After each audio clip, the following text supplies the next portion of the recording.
আসসালামু আলাইকুম। আপনারা দেখছেন আপনাদের ভালোবাসার channel birds of village Rasel. তো আপনাদেরকে আমি বলেছিলাম অনেক বিষয়ে আলাপ করছি।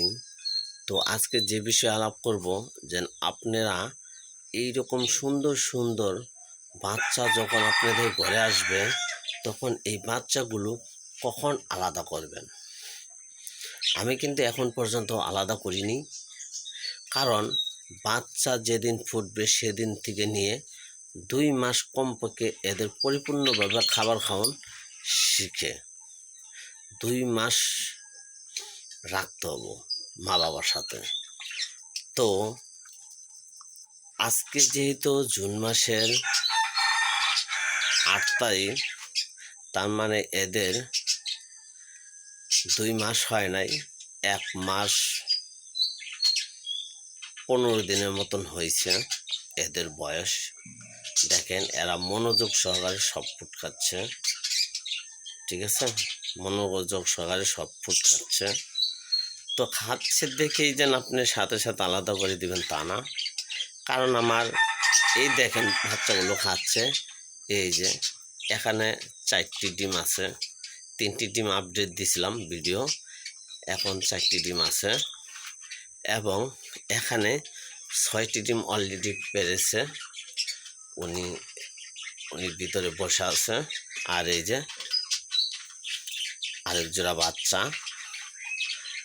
তো দেখেন আমার কিন্তু ডিম পাড়ছে, এখানে ডিম পাড়া শেষ, ও 6টা ডিম পাড়ছে, এবার মনে হয় না আর পারবে।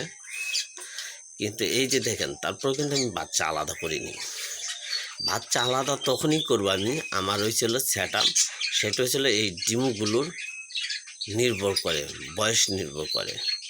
অনেকে আছেন ডিম পেরে দিছে 1-2টা, সাথে সাথে বাচ্চাগুলোকে আলাদা করে দেন, কিন্তু তখন এরা পরিপূর্ণভাবে খাওয়া শিখে না। এই দেখেন এরা সব ফুড খেয়ে সব ফুডকে বাচ্চা সহ ভিতরে ঢুকে পড়েছে, ওই যে বাচ্চাও ভিতরে ঢুকে পড়েছে।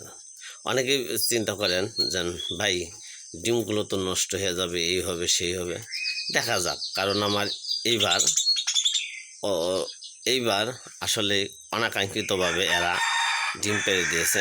কারণ হলো এদেরকে আসলে সঠিকভাবে হাঁড়ি খুলে রাখার কথা ছিল, কিন্তু আমি হাঁড়ি খুলেছিলাম, কিন্তু ছোট বাচ্চা থাকার কারণে অনেক সময় দেখছি যে এদেরকে মা বাবা খাওয়াচ্ছিল না। এটা কিন্তু সাধারণ বাজরিকার না, এটা কিন্তু জেপি বাজরিকার, মানে জাপানিজ বাজরিকার। যারা চীনে থাকেন তারা জানেন। সাধারণ বাজরিকারের মতন এগুলো করলে বাদে অনেক টাইম আপনাকে বিপদ ডেকে আনবে। কারণ যেমন আমি শিখেছি, আমি হাঁড়ি খুলে দিয়েছিলাম, হাঁড়ি খুলে দেওয়ার পর আমি দেখি যেন আমার বাচ্চাকে খাওয়াচ্ছে না ঠিক মতন, বাচ্চার মানে সঠিকভাবে খাবারটা পাচ্ছিল না। তখন আমি চিন্তা করলাম যে যেহেতু খাওয়ায় না, হাঁড়িটা লাগিয়ে দিই। যখন আবার হাঁড়ি লাগিয়ে দিয়েছি, হাঁড়ির ভিতর বাচ্চা দিয়ে দিয়েছি, তখন বাচ্চাকে খাওয়াচ্ছে। ভাই ভুল কাজ করবেন না আপনারা, এগুলো হচ্ছিল জেপি সেন্সিটিভ বিষয়।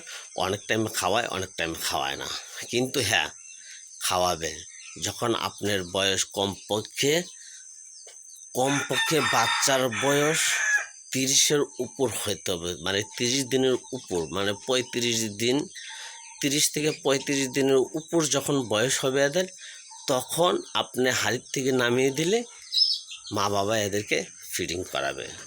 কিন্তু তার আগে সরাবেন না বাচ্চা কখনো।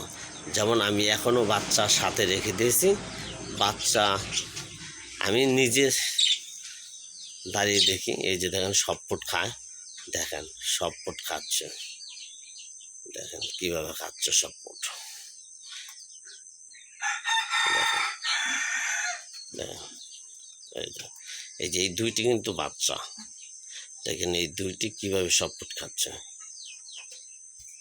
এই 2টি বাচ্চা, এরা এদের মনের মতো করে সব ফুড খাচ্ছে। তার মানে কি এরা খাওয়া শিখে গেছে, তারপর এরাও সব ফুড খায়। তো এই ছিল আজকের ভিডিও। আসসালামু আলাইকুম।